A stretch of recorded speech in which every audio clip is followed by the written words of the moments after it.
বাগের এলাকায় চলে এসেছি। এই হুক করে ডাকছি কি?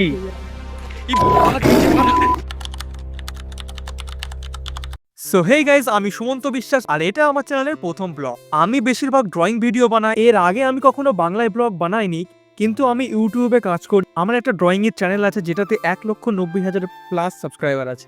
তো জানি না কতটা ভালো কথা বলতে পারবো ক্যামেরার সামনে। তো চলো ভিডিওটা স্টার্ট করা যাক। তো গাইজ, আমরা সুন্দরবন যাবো বলে অনেকদিন ধরে প্ল্যান করছিলাম। আজ শেষমেশ সেটা সম্পূর্ণ হচ্ছে, সেই জন্য আমি তো অনেক এক্সাইটেড ছিলাম। তো গাইজ, ফাইনালি আমরা বেরিয়ে পড়েছি ভোরবেলা সুন্দরবনের উদ্দেশ্যে। তো আমরা এখন পৌঁছে গেলাম ঘোষপাড়া স্টেশনে। এখন বাজে 4:47। তো চলো ফটাফট টিকিট কেটে নেওয়া যাক। ঘোষপাড়া থেকে ক্যানিং অব্দি আমরা টিকিট কেটে নিয়েছি। তো আমার সঙ্গে যাচ্ছে আমার দাদা, একটা দিদি, দিদির মা, ভাই, বোন, মাসি এবং দাদার একটা বন্ধু। কিছুক্ষণ ওয়েট করার পর আমাদের ট্রেন চলে এসেছে। তো চলো ফটাফট ট্রেনে ওঠা যাক।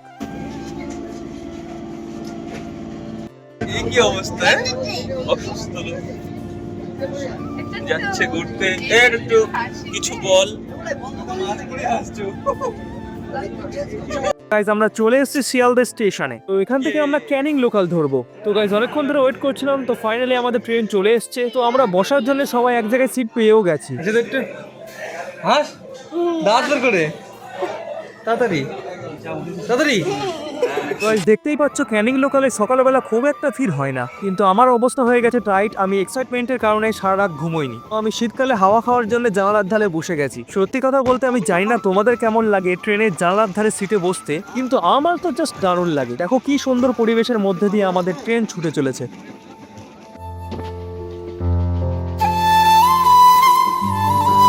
তো এরকম সুন্দর পরিবেশ দেখতে দেখতে ফাইনালি আমরা পৌঁছে গেছি ক্যানিং স্টেশনে। सभी यात्रियों से निवेदन है कि कृपया गाड़ी प्लेटफॉर्म पर रुकने के बाद उतर जाएं। তো শিয়ালদা থেকে ক্যানিং আসতে সময় লাগলো 1 ঘন্টা 20 মিনিট। আর এটাই হলো এই রুটের লাস্ট স্টেশন। তো এই জন্যই আমাদেরকে বারবার বলা হচ্ছিল আমরা যেন ট্রেন থেকে নেমে যাই, কিন্তু ট্রেন থেকে নামার পর এত ভিড় হবে কখনোই ভাবিনি। দেখো একবার নামার জন্য জায়গা অবধি দিচ্ছে না। কোনো রকম ঠেলে ঠুলে আমরা নিচে নেমে পড়ি এবং আমাদের পুরো টিম সাকসেসফুলি নিচে নেমে পড়ে।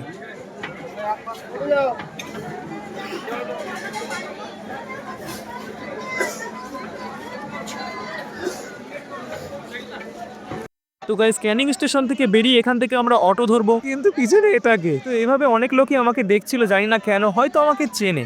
তো বাই দ্য ওয়ে গাইস, এইভাবে ভিড় ঠেলতে ঠেলতে শেষমেশ আমরা ক্যানিং স্টেশন ছেড়ে রেল লাইন পার করে অবশেষে আমরা পৌঁছে গেছি অটো স্ট্যান্ডে। তো এখানে আমাদের জন্য আমাদের এজেন্সির অটো ওয়েট করছে। তো আমি, দাদা আর দিদি অটোর পিছন থেকে উঠে পড়েছি। উঠে বুঝতে পারছি এখানে বসা কতটা ডিফিকাল্ট। তো ছোট জায়গা, না ধরছে পা, না ধরছে মাথা। এই লোক আমার কোথায় উঠে দিল?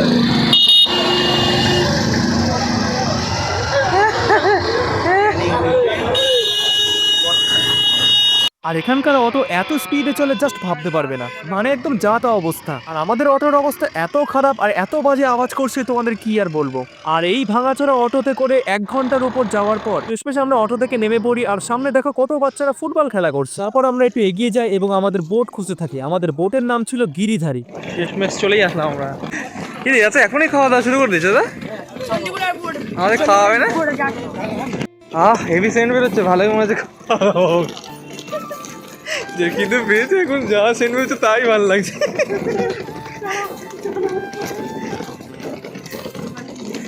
সে কি নাম, নাম কি? ও কিছু হবে না, ও ওখানে যাওয়া যাবে ইজি।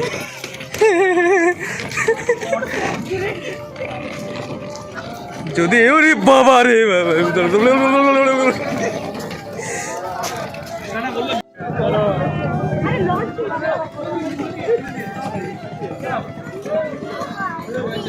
আস্তে আস্তে আস্তে, দাঁড়া দাঁড়া দাঁড়া দাঁড়া, মা চলে গেছে ওঠার জন্য।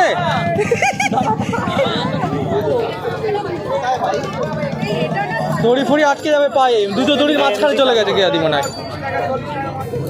এ পাশে আসো, দড়ির এই পাশে। সত্যি বলতে এত মজা হচ্ছিল, ভাবছিলাম কখন বোটে উঠবো, আলাদা এক্সাইটমেন্ট। তো গাইস, আজকের ব্লগ এখানেই শেষ করছি।